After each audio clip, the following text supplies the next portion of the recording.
Estimados estudiantes, muy buenas tardes. Hoy día vamos a llevar la sesión número 6, Proyecto de Vida. Para ello, les invito a observar, a ver el video de Lucho Quequesana, músico, compositor, intérprete a nivel mundial. Él tuvo su punto de quiebre cuando fue a Huancayo e inició una nueva etapa en su vida. Quiero que observen bien el video y así como Lucho Quequesana, muchos de nosotros siempre hemos tenido nuestro punto de quiebre. Les invito a observar el video y luego de observar el video en su cuaderno escribir un comentario de lo que les pareció el video. Muchas gracias, soy Lucho Quequesana y yo estoy parado exactamente aquí de pura casualidad. De pura casualidad o cosas del destino, como ustedes lo quieran llamar, y ustedes están sentados en esta exposición exactamente por lo mismo, porque a pesar que ustedes hayan recibido una invitación muy bonita para venir al TEDx, algo ha tenido que pasar en sus vidas antes, ha tenido que haber algún punto de quiebre para que ustedes finalmente se dediquen a lo que se están dedicando ahora y reciban esta invitación. Y justamente de estos puntos de quiebre es de lo que quiero hablar, porque mi punto de quiebre empieza a los 11 años. Yo soy músico, soy compositor, me dedico a la música es mi vida, es mi pasión, me muero por la música, mato por la música, así por ponerme todo romántico. Pero hasta los 11 años yo no tocaba absolutamente ni un instrumento. Yo pensaba que era un negado para la música, no tocaba, pero no escuchaba ni radio, no tocaba La Puerta, no cantaba ni Happy Birthday, era un desastre. Pero ¿qué pasó? Que a los 11 años mi hermano mayor se enferma de asma y el doctor le dice a mi mamá que tenemos que salir de Lima como sea, porque si no mi hermano se va a poner peor.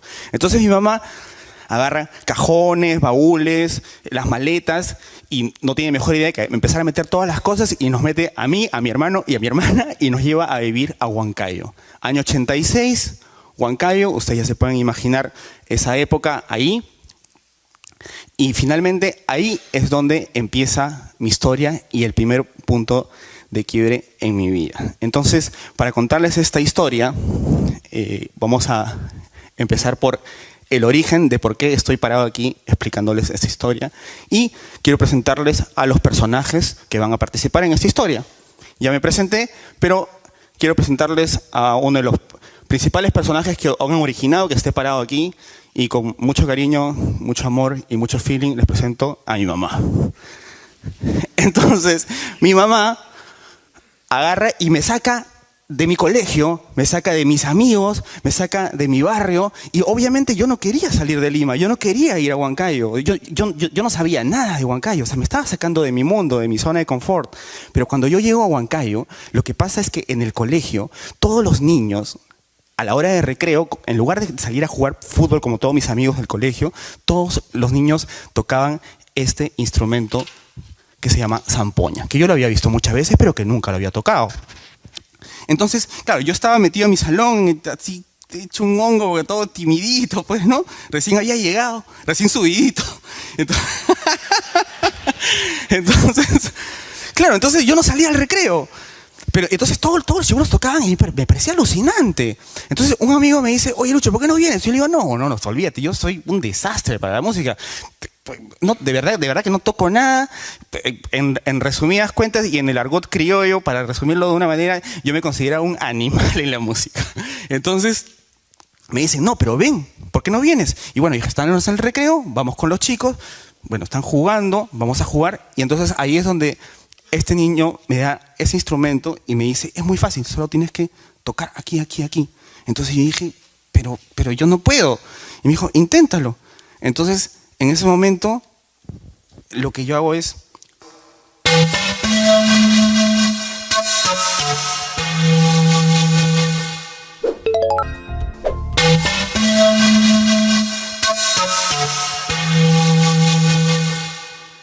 Entonces, ¿ustedes se imaginan un niño de 11 años que puede sacar una melodía de sus labios? Se ve que llegó a volver loco. De pronto se abrió un mundo, era alucinante, y empecé a tocar con todos estos chicos a la hora de recreo, todos los recreos después del colegio. Y además que ustedes saben que Huancayo es una ciudad muy folclórica, muy fuerte en su folclore. Entonces, claro, obviamente, el fin de semana, la fiesta de Chupaca, la fiesta de Sicaya, fiestas por todos lados. Entonces era una invasión de folclore alucinante para un niño que había salido de Lima y que lo único que pensaba era en el Atari, en los amigos del barrio, en el ají gallina y en el leche asada.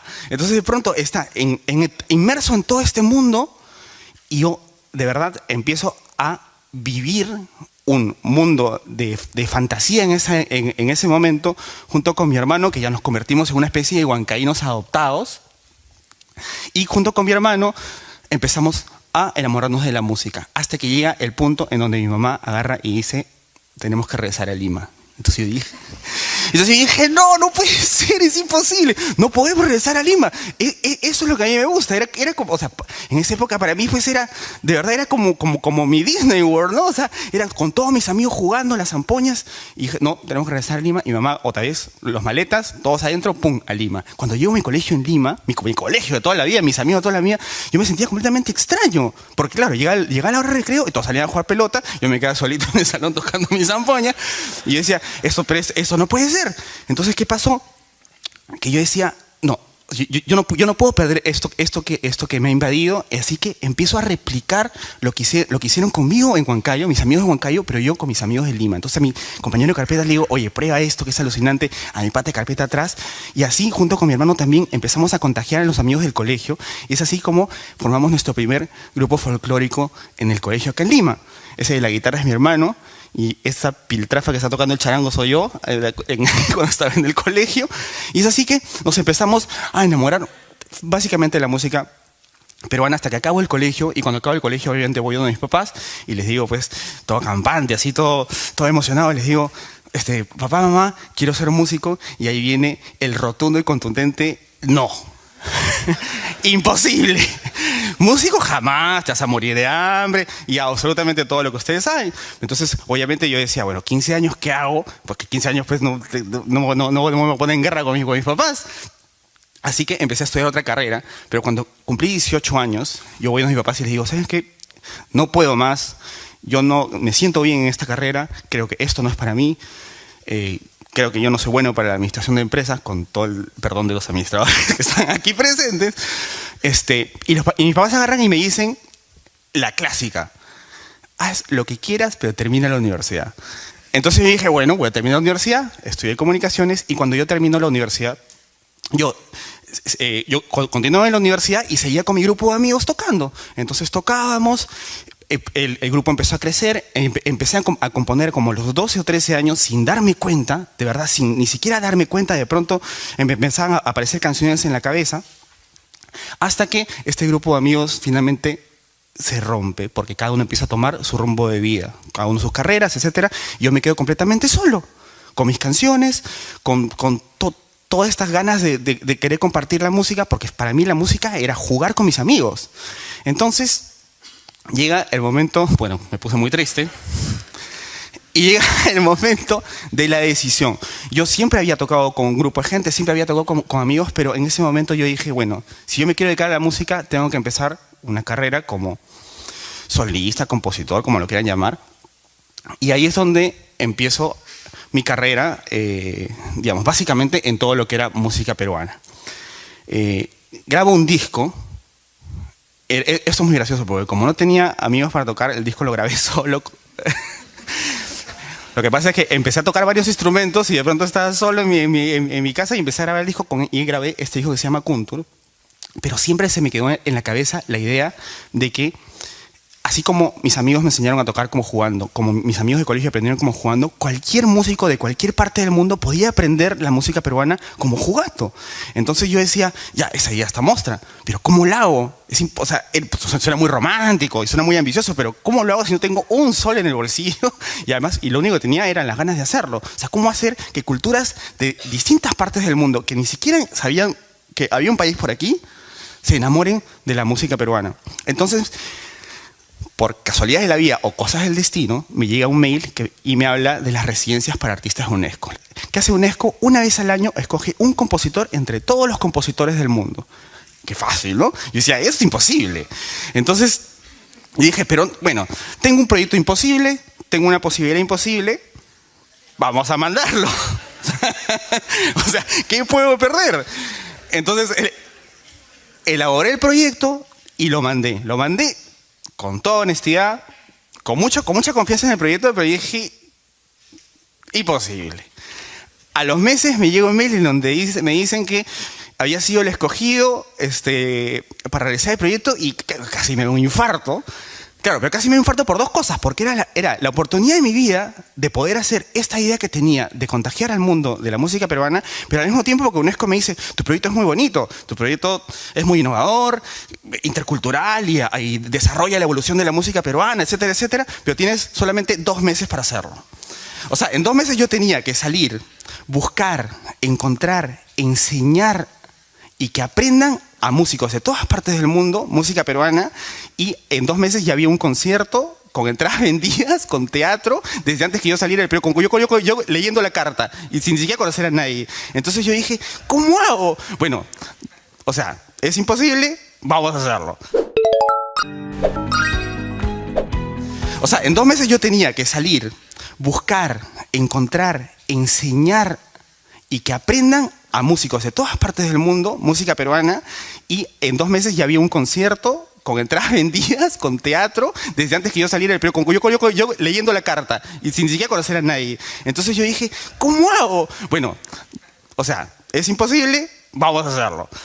Entonces empecé la búsqueda, salí y empecé la búsqueda, salgo obviamente de mi mundo andino, salgo de Perú, salgo con todas estas esperanzas de poder encontrar gente que no sabía quiénes iban a ser y llego a temperaturas que nunca había llevado, lenguaje, idiomas que nunca había hablado, culturas que nunca había conocido, y ahí es donde yo empiezo esta búsqueda en donde finalmente, por más surrealista que suene, llego a encontrar una banda que es un chino, un turco, un vietnamita, 2 canadienses, un peruano y un colombiano que en 2 meses tenía que aprender a tocar música peruana sin ni siquiera saber que yo iba a llegar y sin ni siquiera saber que yo existía. Entonces empiezo con los músicos, empiezo con Huba Quach de Vietnam. Claro, llego donde el vietnamita no tenía la menor idea de dónde quedaba Perú en el mapa y yo soy completamente honesto y yo no podía ubicar Vietnam en el mapa tampoco. Partiendo de ahí ya estaba bastante difícil. O sea, de ahí llego donde Ismail Fenyolu de Turquía, toco la puerta y el truco pensaba que yo le quería vender una refrigeradora, lo que sea, menos, no entendía finalmente qué cosa era lo que yo quería y me costó mucho hacerles entender. Con Jairo Gómez y con René Dora Sánchez de Venezuela y Colombia era mucho más fácil porque hablaban mi idioma. François Taillefer de Canadá y Eric Breton no conocían qué cosa era un festejo, qué cosa era un huayno, no conocían absolutamente nada, pensaban que el cajón era español.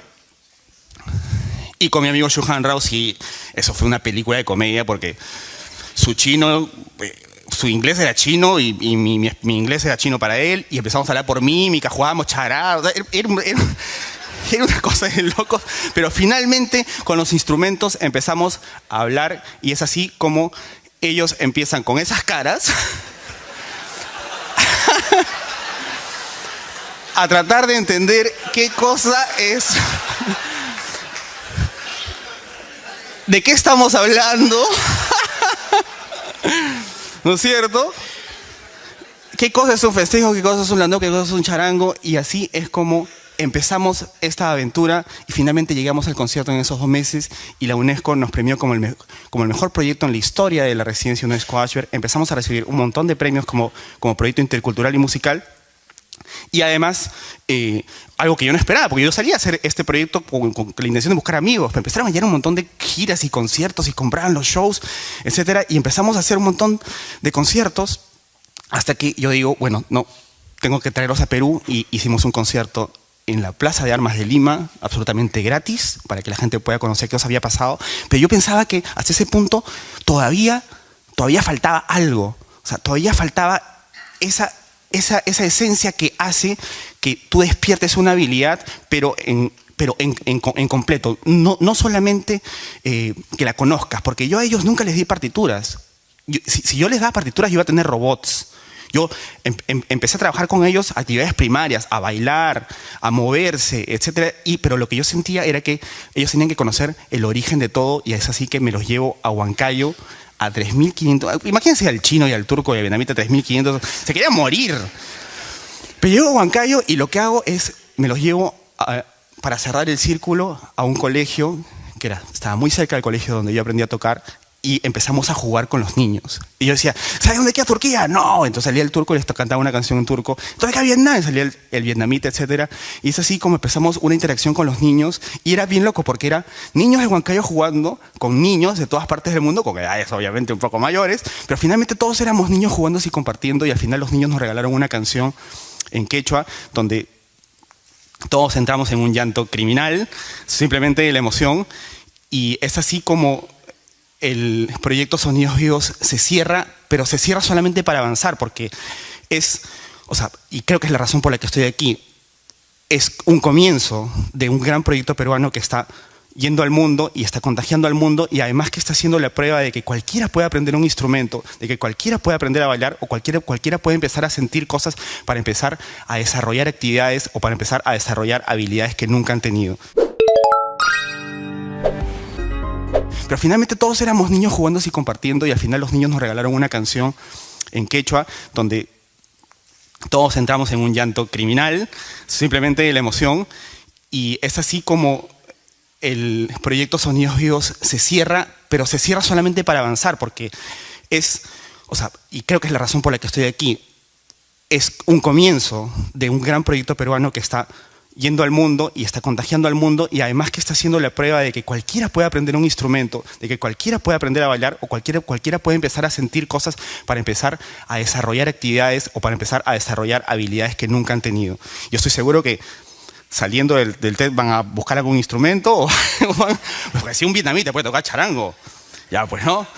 Entonces nada, quería contarles esta historia, y además quería presentarles ahora a mis nuevos amigos de colegio y a mis nuevos hermanos con los cuales estamos compartiendo la música peruana y estamos tratando de llevar la música peruana, pero finalmente estamos jugando entre nosotros mismos, porque todos somos seres humanos, no importa de dónde hayamos salido.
Ministerio de Educación.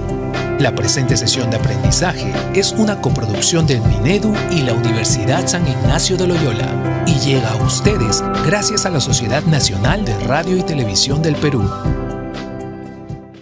Bien, estimados estudiantes, han podido observar el video. Ahora nos toca desarrollar las actividades.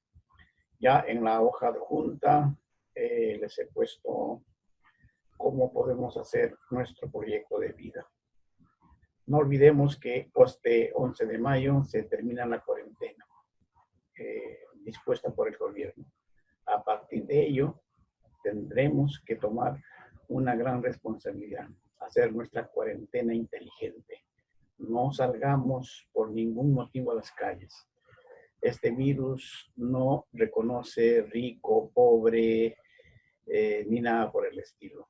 Cuidémonos, seamos responsables. Si hay necesidad de salir, con mucho cuidado, con mucha responsabilidad, llegando a casa, lavarnos las manos, bañarnos, la ropa que hemos utilizado, dejarlo a un licor, lavarlos, desinfectarlos.